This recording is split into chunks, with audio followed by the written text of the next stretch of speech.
Assalamualaikum warahmatullahi wabarakatuh.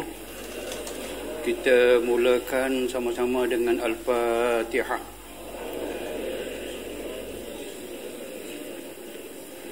Alhamdulillahirabbil alamin arrahmanirrahim maliki yaumiddin iyyaka na'budu wa iyyaka nasta'in ihdinas siratal mustaqim siratal ladzina an'amta 'alaihim ghairil maghdubi 'alaihim waladdallin. Amin. Saudara-saudari rahimakumullah, kita masuk hari ini kepada pelajaran pengetahuan tentang mengubati penyakit kayak. Untuk pengetahuan semua saudara-saudari bahawa kayak di antara penyakit-penyakit yang kita rawat secara darushifa ini, kalau tidak 100% sembuh pun saya boleh sebut dengan 99.9% sembuh, insyaAllah. Sebab saya sendiri pun tidak pernah lagi berjumpa dengan kayak yang kita rawat yang dia tidak sembuh. Kerana kaedah ini kaedah yang kita dapati bahawa amat mujarab untuk mengubati kayak. Satu. Yang kedua, kayak ini kita kenali dia dengan dia sejenis daripada penyakit kulit yang dia ada virus. Virus ini dia makan kulit, dia sakit, dia merayap, dia macam makhluk yang dia boleh faham. Sebab dia akan tumbuh di mana tempat di badan kita bermula dengan bintik-bintik merah, tapi dia panas dan dia macam diselau api. Bahasa macam bahang, dia sakit, pedih-pedih kulit dan dia merayap. Kalau start di belakang sebagai contoh, dia akan pergi di mana? Akan naik ke atas ini, turun balik, ataupun dia akan pergi dengan lilitan pinggang, ataupun dia pergi dalam bentuk ular. So, tempat dia tumbuh tu kita panggil ekor. Tempat dia menjala tu kita panggil kepala. Kalau kita panggil kayak selendang, dia tumbuh di kok bau ini, dia akan merayap ke sini, ke bawah, dan belakang pun dia akan merayap sama, macam selendang. Dia akan bertemu di ujung. So, kena ikhtiar supaya dia akan bertemu. Kalau dia jadi di pinggang ni, kita panggil kayak tali pinggang. Dia tumbuh di tepi sini, dia akan merayap. Merayap, kadang-kadang lurus sekali. Dia akan bertemu. Kalau dia bertemu saja, dia akan masuk dalam. Itu kena faham tabiat kayak ni. Kalau kita merawat nanti, cepat-cepat kena ambil setiap pelajaran nanti, kita kena potong di kepala dia. Potong tu kita boleh tengok saja. Dia tak akan langgar. So, dia akan berhenti situ. Kadang kita merawat, dia tinggal 1 inci lagi nak bertemu. Dia merayap tu, kita nampak dia punya kulit dia merah, bintik. Sampai hampir 1 inci begitu, sempat kita cepat buat rawat, pergi potong tengah-tengah itu. Masuk potong, kita sapu ubat tengah-tengah itu. Dia tak langgar. So, dia akan reda, dia akan sembuh dengan izin Allah Subhanahu Wa Taala. Okey, sebab dia ketandaan dia itu kayak membezakan daripada ruam-ruam panas ataupun kudih buta ke, kudih celek ke, tak kisahlah. Dia ini pedih dan panas. Pedih lebih kepada sakit dan panas, dan dia kita nampak dia merayap, dia bertambah. Biji tidak bertambah naik semai. Dan ada kayak yang paling teruk ialah kayak yang berlaku dalam otak. Dia panggil kayak otak. Sakit, panas, berlaku dalam. Kadang kayak berlaku di mata, habis semua mata. Dan nanti selendang, ke semua jenis kayak ini kita ubat sama. Tapi saya ingat, kalau kayak yang telah bertemu dah, masuk kepala dia, masuk ke dalam dah, memang rumit untuk memang sukar untuk diubati. Tetapi ada satu kayu yang elok kalau saudara berjumpa, simpan dia, dipanggil dengan kayu sepang, SEPANG, kayu sepang. Kayu sepang ini kayu keras, kayu yang warna dia kemerah-merahan. Kayu tu merah, nama kayu sepang keras. So, kalau jumpa kayu ini, ambil, simpan di rumah tak apa. Kalau ada kayap yang masuk ke dalam tadi, termasuk kayap yang dalam otak tadi, kayu itu dikikis dengan pisau, nak ambil serbuk dia kikis. Lebih senang saya sebut, kalau nak pakai serbuk dia payah, ambil gaji halus lah, macam gaji besi tu, gajikan kayu tu, dia keluar serbuk kan. So serbuk itu nak diambil, kemudian direndam dalam air, minum air, rendam, tapis, minum air dia. So dia akan keluar, insyaAllah dia akan keluar balik kepala dia, kita rawat di luar. Serbuk direndam dalam air panas lah, air panas, rendam, serbuk, kayu, sepang, minum, penawar. Tapi di air itu pun kita kena doa, di serbuk pun kena doa, baca doa. Kajak lagi kita akan berdoa. Lepas tu dimasukkan air panas, suam, minum air panas itu, buat beberapa kali. Serbuk, kayu, sepang. Okey. Yang mustahak di sini bahawa kita ada komponen doa dahulu. So doa ini kita buat di insya-Allah mujarab, katakan kita baca Al-Fatihah, baca bismillah 5. So sotalah bismillahirrahmanirrahim, bismillahirrahmanirrahim, bismillahirrahmanirrahim, bismillahirrahmanirrahim, bismillahirrahmanirrahim. Bismillahirrahmanirrahim. Itu bismillah 5. Law anzalna ni saudara tahu dah, dia semua yang nama dia pemecah, nak pecahkan bagi habis dia, kalau bagi habis. Law anzalna selawat syifa, kita dah sebut dah selawat syifa ini selawat syifa, bukan Muhammad syifa. So pegang tu selawat syifa atau selawat, itulah sebagai ikhtiar penyembuhan dan bukannya Muhammad syifa. Pasal ada orang yang mempertikaikan kita dengan mengubah tajuk. Ubah tajuk ni khianat lah. Depa Arab, depa sengaja buat bagi Arab dah jadi Muhammad syifa. Sebab tu tibbil qulubi tu, yang erti Arab lah, erti Arab dia dengar je lah. Yang erti Arab ni, orang Sayyidina Muhammadin tibbil qulubi itu, Arab dia, mereka Arab bukan tibbi itu dengan dipanggil badal kepada Muhammad. Orang Sayyidina Muhammadin tibbil qulubi, Muhammad menjadi badal kepada tibbi. Tibbi badal kepada Muhammad. Maknanya Muhammad sebagai penyembuh, badal sebagai penyembuh. Kalau Muhammad penyembuh, memang kita pun tak setuju, kita pun tak akan pakai. Sebab tu kita pakai nama dia selawat syifa. Bila selawat syifa, tajuk dah begitu, mestilah i'rab di bawah itu kena menepati kehendak tajuk. Nak menepati kehendak tajuk tu kena i'rab dia, tibbi situ menjadi mudhafun ilaih, bagi mudhaf yang mahzuf. Hampa kerti kan ni? Maka ada takdir dia satu kalimah yang kita sengaja tidak bubuh, iaitu salata. Perkataan salata itu dihazah, dibuangkan. Bacaan sebenarnya Allahumma salli ala Muhammadin salata tibbil qulubi wa dawaiha. Salata maf'ul mutlaq li mudhaf, salata mudhaf, tibbi mudhafun ilaih. Maka salata selawat, tibbi yang akan menyembuhkan. Tibbi makna ilaj, bukan makna syifa, makna ilaj yang akan merawatkan penyakit hati. Yang kita baca bawah ni. Maka bila salata ada perkataan yang sengaja dibuang. Mengapa dibuang? Itu rahsia bahasa Arab. Bolehkah tidak? Pengkritik mengatakan bahawa tidak ada hujah bahasa Arab yang boleh hazah mudhaf.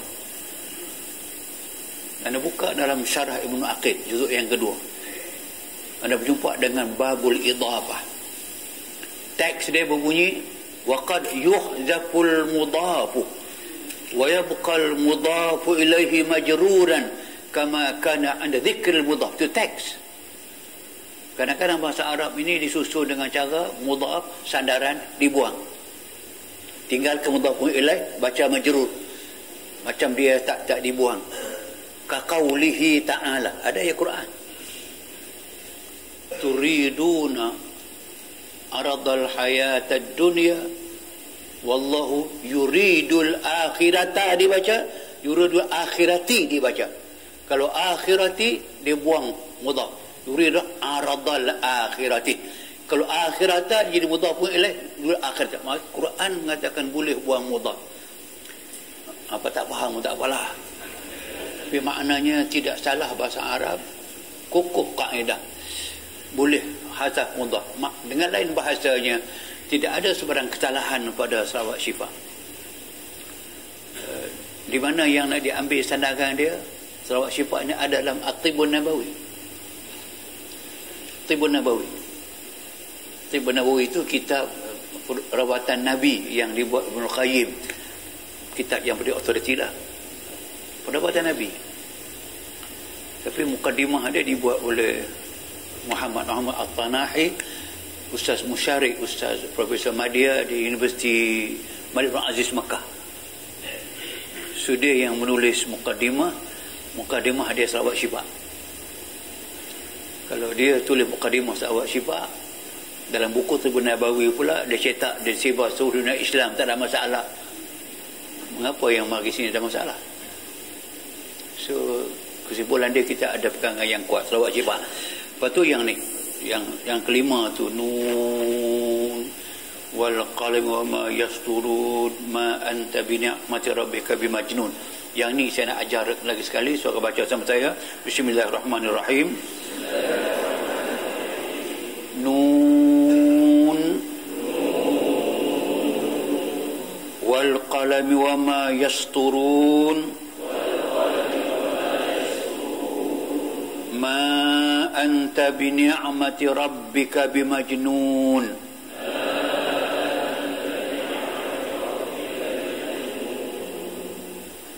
Saya belajar dahulu dengan guru yang reti sangat, dia pakar rawatan kayab ni, tapi dia baca nun wal qalam wa ma yashrun sampai habis. Saya kata tak boleh. Dia cakap tak boleh ubah. Kalau ubah tak jadi. Saya kata tak boleh. Kalau kena ubah ayat Quran, dia hukum dia haram, tak boleh. Kita mungkin jadi jatuh kepada kita rosak akidah kita kerana ayat Quran tak sempurna. Kita perlu betulkan ayat Quran. Dia kata dia belajar dulu, dia kata guru dia kata kalau ubah yang lain tak jadi. Dia nama Pak Leh, Allahyarham, guru saya. Dia kata, Pak Leh, saya tak mau terima yang yashrun tu. Saya kena baca yang betul. Tak jadi pun tak apa. Pulang. Saya baca yang betul. Wa ma yasturun. Dan saya dapati bahawa dia yang baca silap itu dia tahu, tapi itulah betul untuk guru dia. Dan dia banyak yang dia buat antara sembuh dengan tidak sembuh pun ada. Di zaman dia saya rawat yang nama kayab ni, saya balik Ustaz Pak Leh, saya rawat selama ini ke semua sembuh. Maknanya baca tak betul itu ada yang tak sembuh, baca betul semua sembuh. Kita gitukah? Gitulah. Akhir dia jadi murid saya balik. Okey, cuba tengok rahsia. Ayat ini pendek, ada dua rahsia besar. Satu, nun. Satu perkataannya macam ini dalam Quran, macam alif lam mim. Anda tengok makna dia, dia kata Allah sahaja yang mengetahui maksud dia. Macam kita baca dalam Taha, Kaf, Ha, Ya, Ain, Sad. Macam alif lam mim ra. Kawan kita baca Al-Mari. Ini rahsia maqati' suwar, huruf-huruf potong yang menjadi cabaran Allah kepada kaum Arab dahulu. Cuba buat Quran yang sama dengan Quran. Mana orang pernah buat buku mula macam ni, nun sahaja, qaf sahaja, alif lam mim sahaja. Mana orang pernah buat dulu sampai sekarang. Tapi Quran buat cantik, baca pun kena, tak kena gaya. Orang buat novel Melayu, buku Melayu, mana start dengan alif lam ra, kaf ha ya, dia rahsia. Rahsia dia di antaranya banyak ayat macam ni digunakan untuk merawat penyakit kronik, satu. Yang kedua, anda tengok makna di ujung tu. Berkat nikmat Tuhanmu wahai Muhammad, sekali-kali kamu bukan orang yang gila. Tumma anta bi ni'mati rabbika bimajnun, dengan nikmat Allah Tuhan kamu, kamu tidak jadi gila. Rupanya penyakit tadi itu dia menggila. Gila. Dia tumbuh, dia merayak, dia macam menyerang. Menyerang tu kerja serang macam orang gila menyerang orang. Dia gila. Bila dia gila itu dia macam kehilangan nikmat Allah Ta'ala kat dia. Kita khabar dekat dia dengan nikmat Allah Tuhanmu kamu tidak jadi gila. Dia berhenti gila dia. Bila berhenti gila dia tidak menyerang. Dan dia sembuh. Dan yang ni juga kita guna untuk merawat orang yang gila. Ayat ni juga kita gunakan untuk merawat orang yang gila. Tak kira gila betina pun gila juga. Kerana gila kerja. Lah, gila tahan burung. Bubuk bodoh tu. Tapi tengok cerita tak tahan burung kata gila tak gila berlaku semua di kampung saya. Dia pesan dekat bini dia sebab ada pokok kanyi tinggi kat rumah. Ada burung mebuk mai sehari duk mukuk atas pokok tu. Jadi kaki burung dia ada denak. Dia abang kat bini dia kata pagi esok hang gerak aku sebelum subuh, aku nak pergi tahan denak tu atas pokok kanyi tinggi tu. Tak apa lah, kalau bangun pagi sembahyang tahajud pun ada faedah juga. Ni bangun nak tahan burung sebelum subuh. Sebab burung ni dia mukuk sama mentari naik. Sebab dia kena pergi tahan awal pukul 4. Tak apa. Tidur. Belum lagi bini dia gerakkan dia bangun sendiri. Dia tengok tak apa. Pakai selok, pakai semua cukup, ambil denak, turun pergi tahan atas pokok. Atas pokok sampai dekat mentari naik dah, turun balik rumah, mai tidur balik. Tidur sekejap, terjaga pagi. Jaga saya terus maki bini dia. Tak boleh diharap tak gerakkan aku bangun. Aku dah siang dah tahan burung macam mana? Lah, buat tabiat untuk ni. Kenapa hantar gerak aku? Gerak apa? Kan tidak abang dah bangun. Bila aku bangun? Mana denak abang? Siapa curi? Apa orang gila burung dia boleh mamai tengah malam tu. Boleh ambil mai sangkang, boleh naik ke pokok kanyi tu. Sampai ke pucuk dia boleh tahan, turun balik mari tidur je. Elok je. Ha ni. Ma anta bi ni'mati rabbika bimajnun. Tu gila tu. Saja contoh dia anak saudara isteri saya seorang bangun pukul 3 pagi terus pergi mandi dengan baju-baju tidur tu dengan ayat-ayat keluar basah tu, mari sikat rambut buh bedak pukul 3 pagi. Mak kata hoi apa benda ni, pergi tidur elok. Itu jenis mamai tu yang sebahagian daripada makna gila. Saya cerita kenapa yang macam ni ke semua ni ayat boleh merawat. Saya dapat semua. Tak.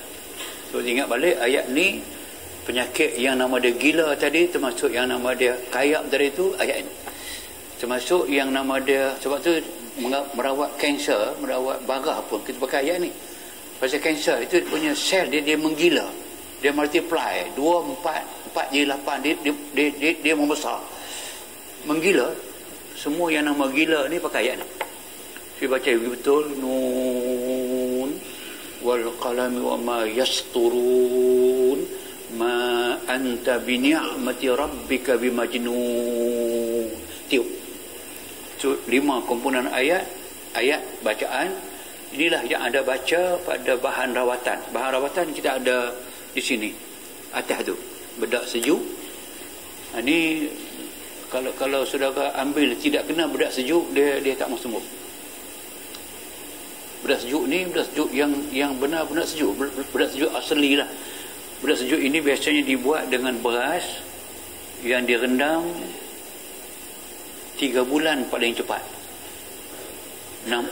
Muslimat tahulah, tukar ayat kan, bila dah seminggu macam tukar ayat tu buat ayat baru kan. Biar begitu pula dalam 3 bulan beras tu dah jadi hancur sangat dah, pokok buat bedak sejuk. Itu buat bedak sejuk sebab dia terendam dalam air sampai 3 bulan. Itu yang dititik atas kait, dia jemurkan. Itu bedak sejuk. Itu yang sebab yang orang jual di kedai tu, dia pakai ambil tepung bodoh gitu, bacuh-bacuh dengan air, titik begitu. Apa bodoh ni? Tak mahu. Ada hikmah daripada bedak sejuk. Okey, buat macam mana? Bedak sejuk dengan rumput sambau, dengan sebiji mangkuk putih. Ini tidak boleh tolerate. Tak boleh lebih kurang. Dia kena betul.